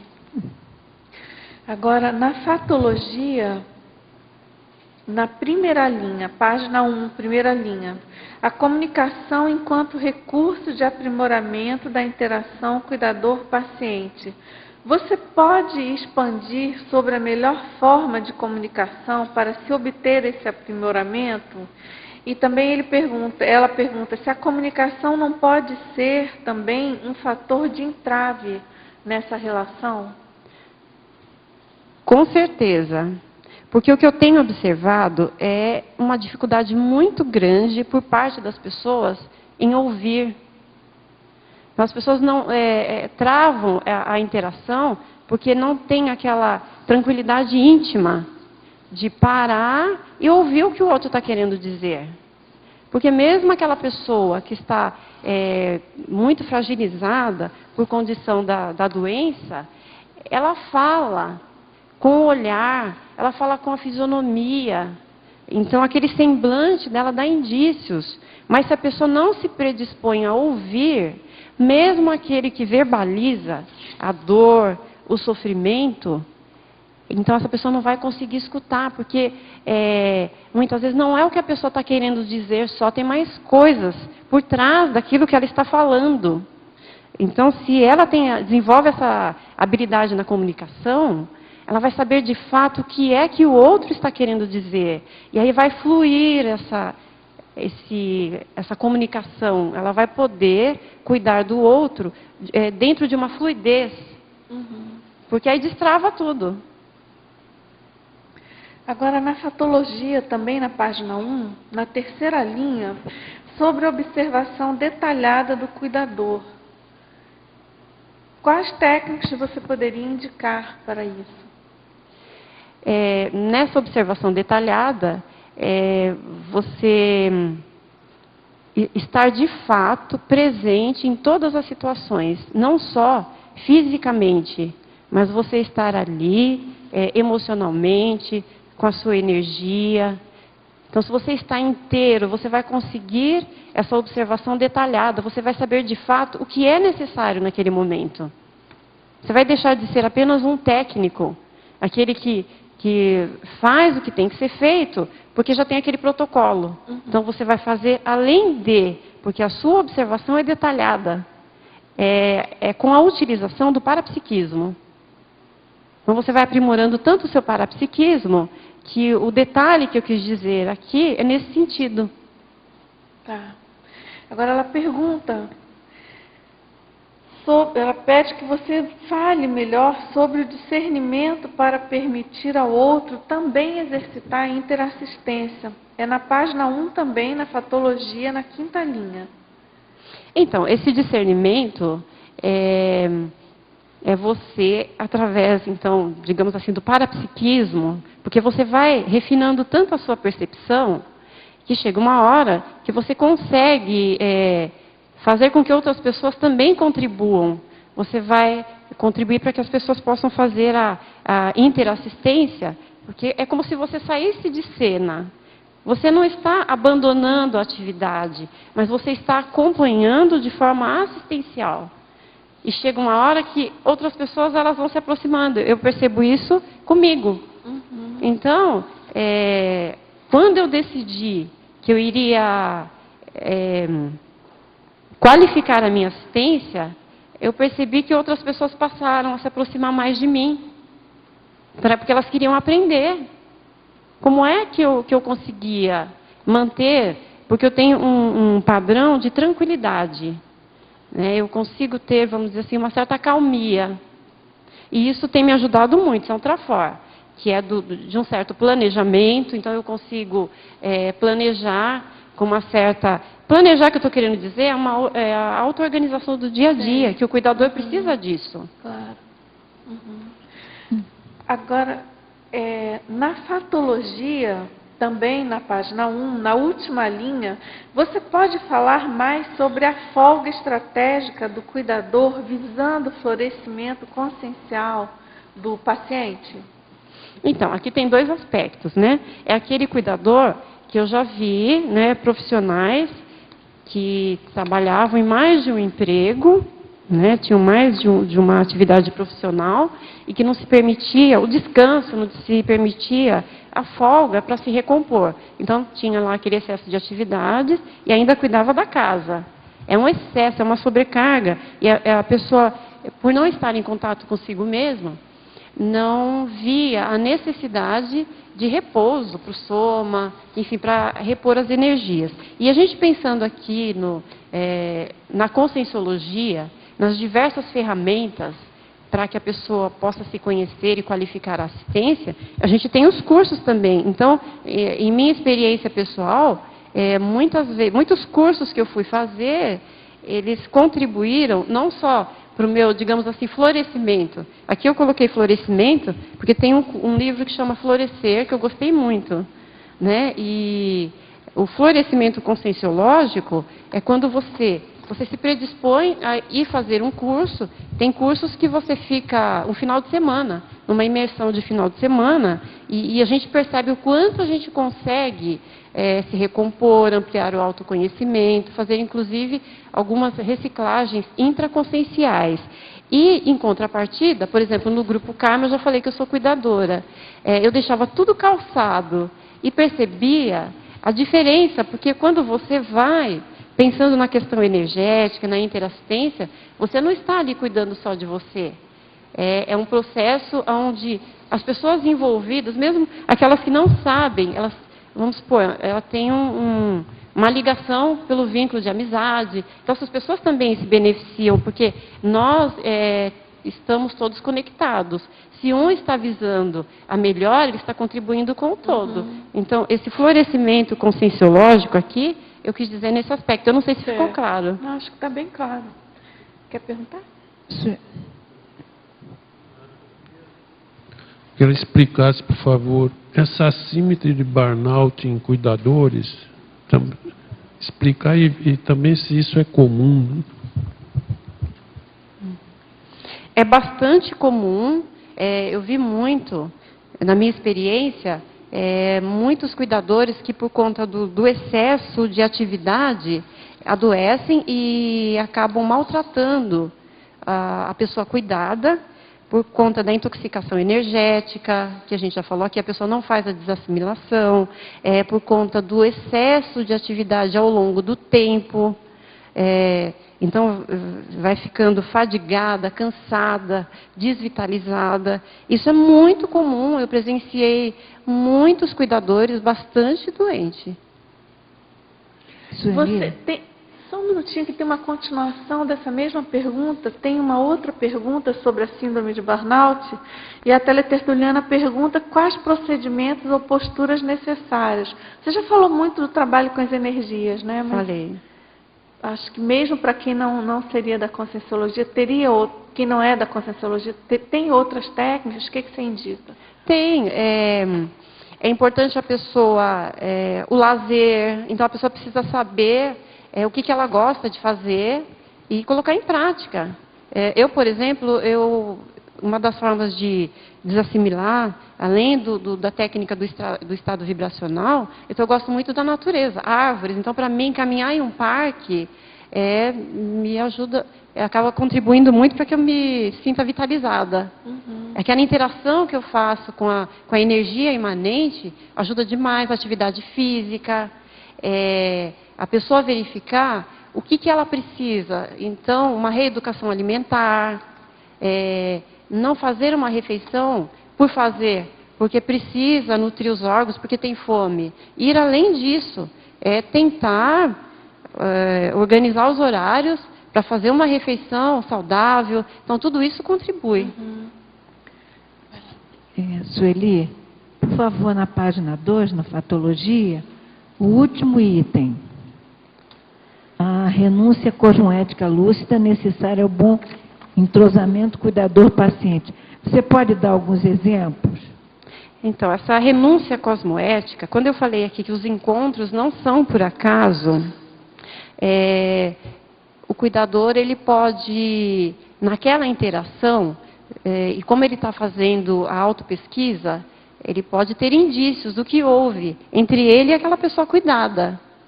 E aí eu quero dizer o seguinte, ou pode acontecer, inclusive, de uma pessoa que você teve lá uma certa desavença, aparecer por acaso para você cuidar. Então, vamos supor, o pessoal da enfermagem que de repente vai cuidar daquela pessoa que ele teve uma desavença muito grande. Essa renúncia cosmoética é você abrir mão. Você vai abrir mão daquela situação. Você vai renunciar àquele desentendimento e vai olhar para aquela pessoa como uma consciência. E a renúncia cosmoética também é você, eu já falei aqui, é quando você sabe que você não é a melhor pessoa para cuidar daquele paciente. E se existe a possibilidade de você verificar uma outra pessoa, então isso é uma renúncia cosmoética, é você abrir mão, sabendo que você não é a melhor pessoa naquele momento. Ok. Profissionalmente, você é enfermeira? Eu sou psicóloga. Psicóloga. Tá ok, obrigada. A professora Sueli. Na interação cuidador-paciente, tratando-se de duas pessoas, a responsabilidade não é só do cuidador.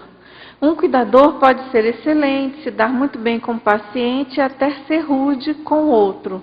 Nesse sentido, qual é a principal qualidade, o trafor, que a senhora considera que o cuidador precisa ter para se dar bem com os mais variados tipos de personalidade e temperamento dos pacientes? Olha, eu vejo que é a lucidez e o discernimento. Até porque não é responsabilidade só do cuidador. Porque a pessoa, ela faz parte de uma família. Então, o cuidador, quando tem essa lucidez, esse discernimento, ele vai interagir com todos os familiares, de forma a conscientizá-los. Porque o cuidador, no caso, se ele está ali atuando como profissional, ele pode, por um motivo ou outro, deixar aquela atividade. Então, ele precisa conscientizar os familiares. Se é no grupo Karma, o cuidador lúcido, né, e com discernimento, ele sabe que ele pode, inclusive, dessomar. Ninguém sabe a hora que vai dessomar. Então, ele precisa interagir de forma que todos possam dar continuidade para aquela atividade. Isso sempre. Agora, na remissiologia, na página 4, item 5, sobre o check-up holossomático. Quais considerações a senhora tece quanto a esse check-up holossomático por parte do cuidador? O que seria recomendável fazer nesse check-up com relação a cada veículo de manifestação? E quais indícios cada veículo pode mostrar que indica não estar bem? Só lembrando, né, a teletertuliana, depois aí você responde, é claro, mas que tem o verbete, check-up holossomático, na Enciclopédia da Conscienciologia. Ali você tem todo um detalhamento feito pelo verbetógrafo, né, professor Pedro Fernandes, esse verbete. Ele, aliás, ele é médico, então é muito interessante você ler esse verbete, que ali tem muito detalhadamente o que é o check-up holossomático e como você, vamos dizer assim, tirar partido desse check-up, né, colocar em prática. Então, vamos lá, pode... inclusive, essa ideia eu tirei desse verbete. Você colocou na remissiologia, não foi? Foi. Item 5, né?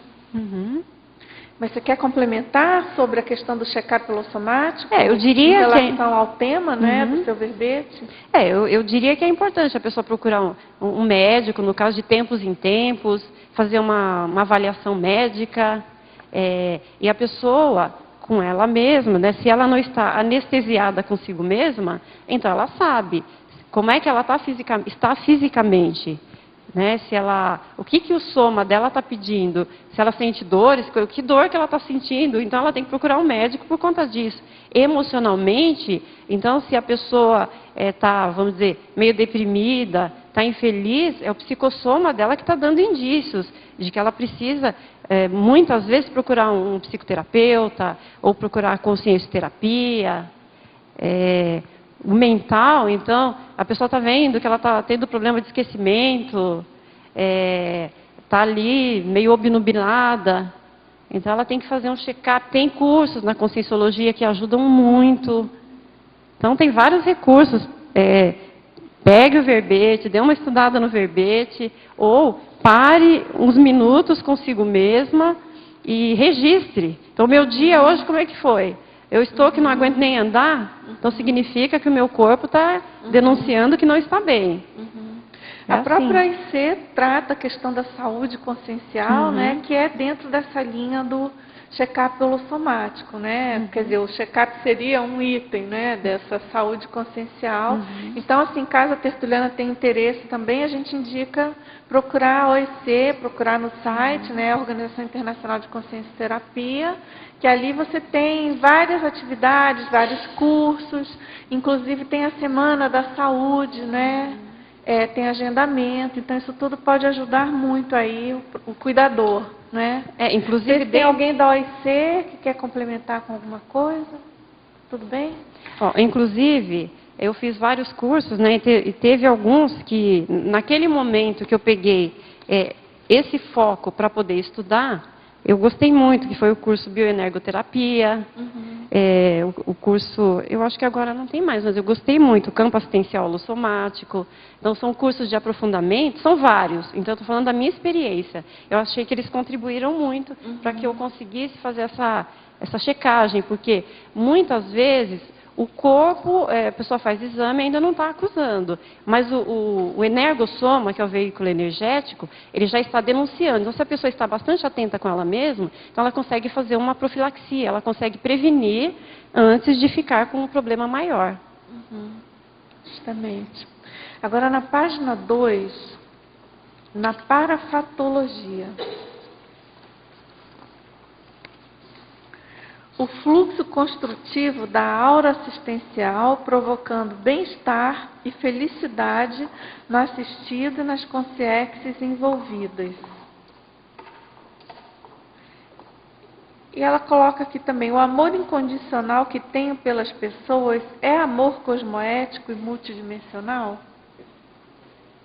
Então, esse fluxo construtivo, é que eu falei que isso é um processo, né? Então, a pessoa, quando resolve fazer uma assistência avançada, qualificada, ela vai, através, vamos supor, dessa homeostase holossomática, ela vai construir essa aura assistencial, porque aonde ela chegar, o bem-estar dela pode estar contagiando outras pessoas.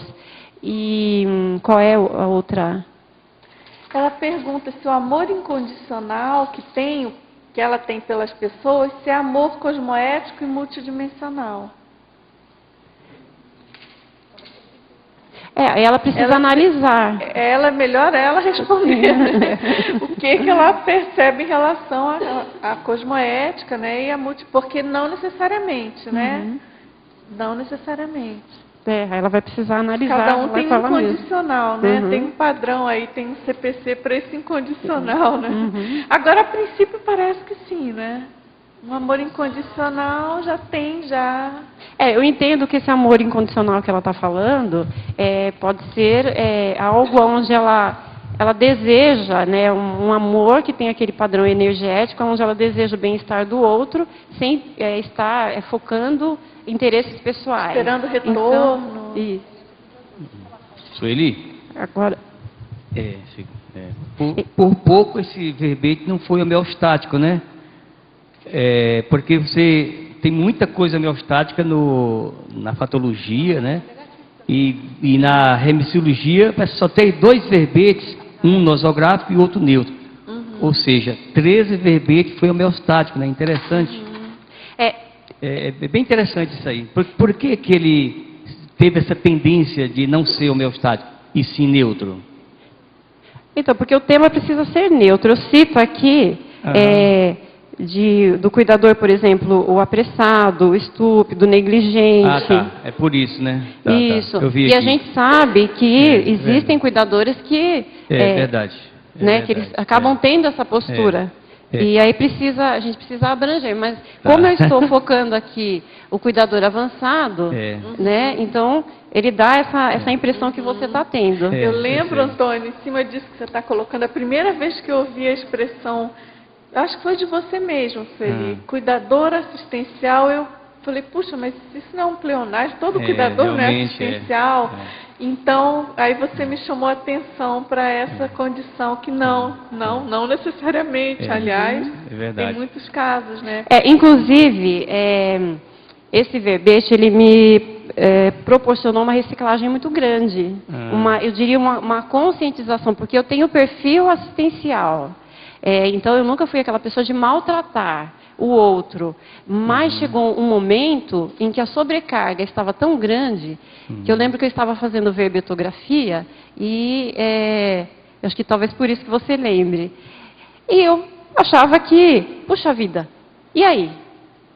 Sobrou para mim, então eu entrei nessa condição, e agora, o que fazer? Foi a Rosa, ela fez uma colocação, e a assistência do assistido, Sueli? Se ela observasse, se ela pudesse ver a minha fisionomia naquela hora, porque eu fiquei espantada. Eu não conseguia ainda perceber, de fato. E então foi muito assistencial. Porque conforme eu fui estudando esse assunto, foi onde eu pude me conscientizar da assistência do assistido. Porque quando você está cansada pela sobrecarga emocional, você chega num momento que você não consegue notar. Porque você fica muito cansado. Então, só quem passa pela situação é que sabe. Mas quando a pessoa vai refinando isso, porque como eu estou predisposta a fazer a reciclagem, então eu diria que eu consegui fazer essa mudança. Isso é bom. Isso acontece muito, tanto que por ver tantos cuidadores doentes, eu fiquei preocupada. Eu falei, eu preciso fazer alguma coisa para eu não chegar nessa condição. Isso eu não quero para mim. Então foi onde eu fui fazendo a profilaxia, as mudanças necessárias. Agora, por isso é que ele dá a ideia de ser mais homeostático, mas eu quis citar, mas o que tem que predominar aqui é o contrário. É o cuidador avançado, aquele que faz uma assistência Não, dá de para fato. perceber que está tudo positivado aqui. Com exceção dessa parte aqui do... Mas é uma positivação lúcida, né? Sim, claro. Se colocasse interação assistencial, cuidador-paciente, esse não, aí fecharia. Obrigado. Sueli, aqui na patologia, na 4ª linha, você comenta as mini-atitudes interassistenciais diárias, né? Depois você fala também dos mini-atos públicos ou não, né? Nessa questão da mini-atitude, você acha que a pessoa pode, com as mini-atitudes, chegar ao ponto dela desenvolver o hábito da interassistência, onde o foco dela basicamente vai ser a interassistência na rotina diária, ela pode, com esses mini atos, chegar nesse foco interassistencial de um cuidado constante, 24 horas por dia, até mesmo estendendo a TENEPS dela para esse cuidado também? Como é que você vê isso? Eu acredito que sim. Porque o que eu quero dizer também nos mini atos? Quando você é uma pessoa que consegue manter o sigilo, porque se você vai construindo essa aura assistencial, esse campo assistencial, a tendência é as pessoas confiarem em você no dia a dia. Então, suponhamos, se você é aquela pessoa que consegue manter o sigilo, isso é um mini ato, porque as pessoas não estão sabendo, né? Mas você sabe. Eu citei aqui um exemplo que é simples, mas eu acho que faz uma diferença muito grande. É você, naquele momento, que vai servir lá, que seja uma salada para a pessoa. A folhinha de alface caiu. É você que está ali sozinho. Ninguém está vendo, mas é a sua consciência que vai te dizer que aquela folhinha tem que ser descartada. Você não vai colocar no prato da pessoa novamente, porque a pessoa não está enxergando ou porque a pessoa não viu. Aí no dia a dia você recebeu um troco, né, a mais. Você é de confiança da família e da pessoa que você cuida. Tem lá um dinheiro. Você sabe que as pessoas não vão tomar conhecimento. E você está precisando exatamente daquela quantia. Você não vai pegar 10 centavos. Isso é um mini ato. Eu vejo também que aquele ato do dia a dia, no cotidiano, você sai, por exemplo, num ônibus, de ceder lugar para a pessoa sentar quando ela está necessitada, pegar a pasta do outro. Essa interação no dia a dia, quando você se foca para assistir, né? Uhum. Então, a cada ação, a cada atitude, você criar essa rotina diária de interassistência, e eu vejo que o profissionalismo disso é a cuidadologia, né? O cuidado profissional é quando você profissionaliza essa interassistência também. Isso. Então, nesse caso, assim, eu acho que o dia a dia, se a pessoa botar isso aí no seu foco, ela pode chegar numa interassistencialidade 24 horas por dia, né? Eu tenho certeza disso. Então, bem lembrado por você, porque o cuidador dá para expandir. Todos nós somos cuidadores, se a gente for avaliar. Então, numa unidade básica de saúde, por exemplo, a gente vê pessoas que chega e quer fazer o atendimento médico. Então, a pessoa está tão, vamos dizer, infantilizada, o médico não está. E aí a pessoa, puxa, mas o meu remédio está acabando, meu remédio está acabando. Então, a pessoa depende do remédio. Aí o que acontece? É o olhar de fraternidade do cuidador que vai fazer com que ele não julgue aquela pessoa. Então, você vai sair dessa condição de julgar, você vai acolher, orientar e encaminhar nos mini atos, mas procurando uma atitude cosmoética. É uma consciência que está ali, daquela forma. Então, na sua interação, você vai ter um olhar diferenciado e a pessoa sente o impacto energético. Eu percebi na minha experiência que a pessoa sente o impacto energético no ato. Tanto é que tem alguns pacientes que brigam, eles agridem verbalmente, mas assim, eles são agressivos com umas pessoas, com outras não. Então, qual é o padrão daquela consciência que está ali? Que ele, nesse mini ato, ele consegue promover uma certa acalmia.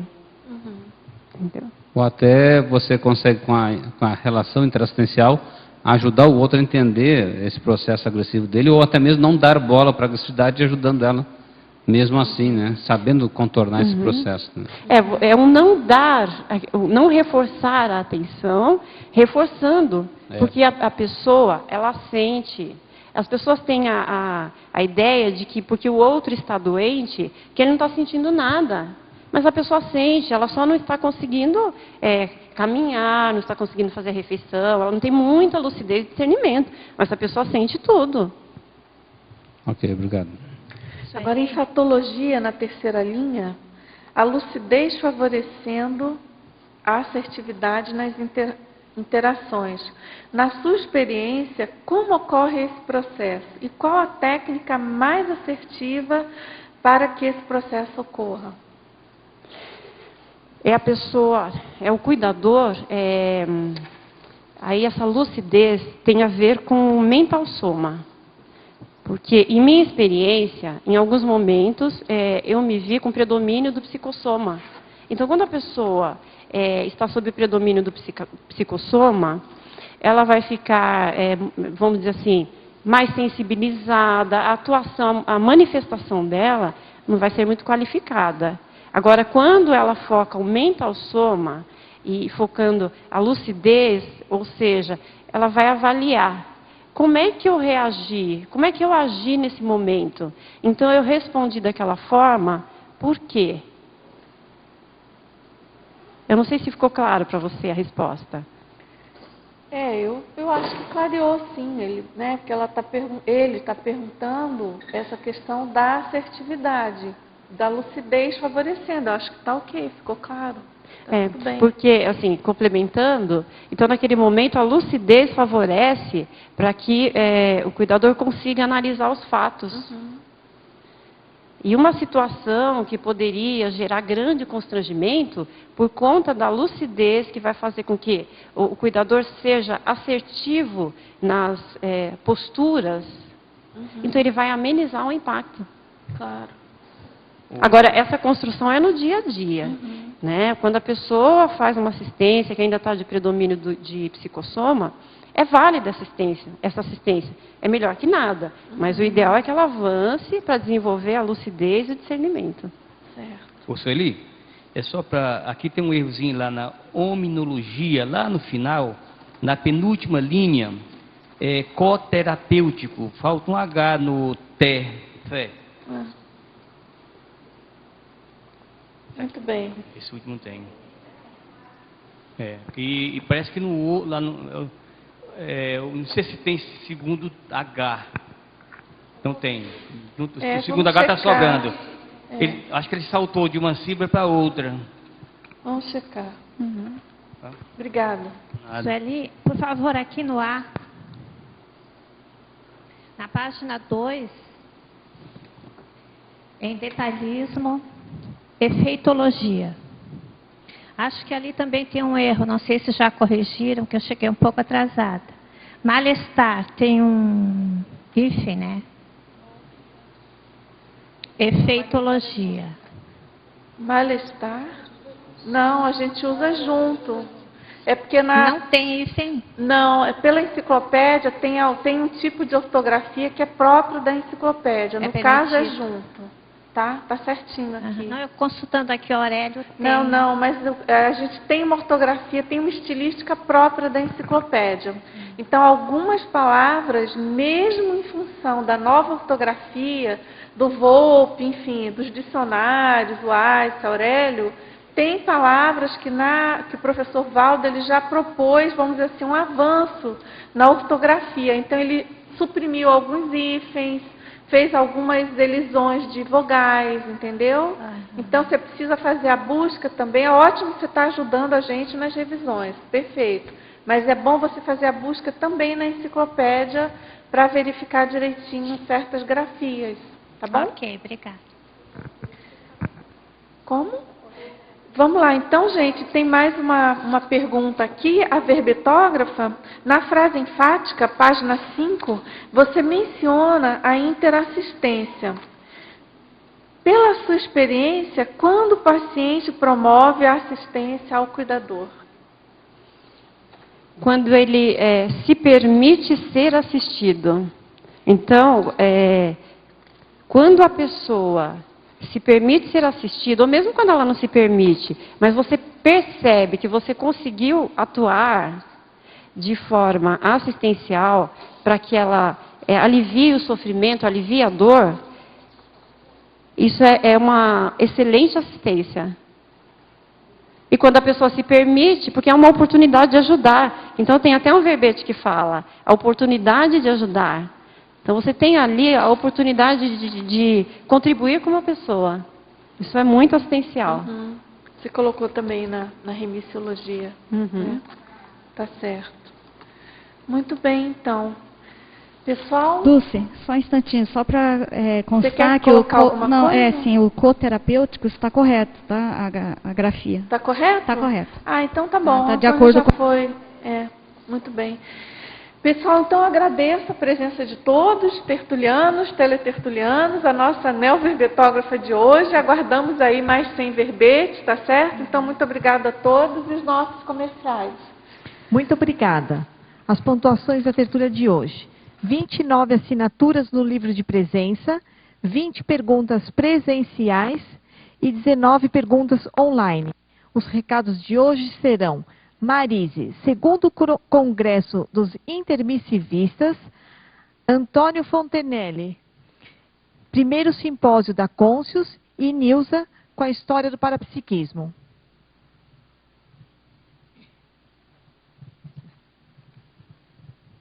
Boa tarde. Convidamos a todos para o segundo Congresso Internacional dos Intermissivistas, a realizar-se na Cognópolis de Foz do Iguaçu, de 12 a 14 de julho próximo. O curso tem por objetivo amplo debate sobre aspectos vários ligados ao curso intermissivo, tais como ideias inatas, proexes, retrocognições, responsabilidade assistencial, entre outros. É um curso presencial e EAD. Inscrições no CAEC ou pelo telefone 45 35 25 26 52 ou no site da Apex pelo PagSeguro. Mais informações pelo e-mail caec@caec.org ou www.apexinternacional.org. Contamos com vocês. Obrigado. Boa tarde a todos, presentes e ausentes, né? Quer dizer, presente no sentido bioenergético, né? Eu quero convidar, a Cônscius convida para o primeiro simpósio de consciência e meteorologia, que se realizar no dia 6 e 7 de julho, né? No Auditório de Discernimento. Os temas serão distribuídos em 4 mesas de debate. A primeira mesa de debate seria a intraconscienciometria. A segunda mesa de debate, no mesmo dia, seria o grupo conscienciometria. E na terceira mesa de debate, ressinometria. E na quarta, seria equilibriometria. Todos realizados no discernimento nesses dias. Ok, obrigado.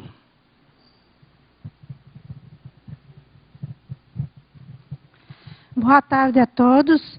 Eu estou aqui para convidá-los para o curso História do Parapsiquismo, que acontecerá no auditório do CAEC, nos dias 23, 24 e 25, em parceria com a CIP. Este curso será ministrado pelos professores João Ricardo Schneider e Jarbas Paranho, e terá uma parte prática e uma parte teórica. Na parte prática, serão reconduzidos debates com relações aos principais povos e sensitivos que contribuíram para o desenvolvimento da ciência parapsiquismo. Na parte prática, serão tratadas atividades antigas que os sensitivos do passado aplicaram, mas hoje com abordagem atual e moderna.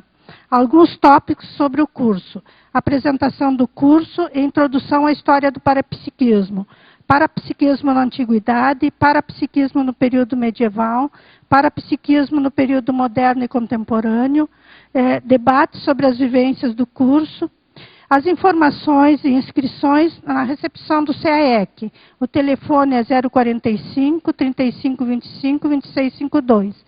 Repetindo, 45 35 25 26 52. Obrigada. O verbete de amanhã é Resiliência Somática, da especialidade Somatologia, da verbetógrafa professora Eliane Schianti. Tenham todos uma boa tarde.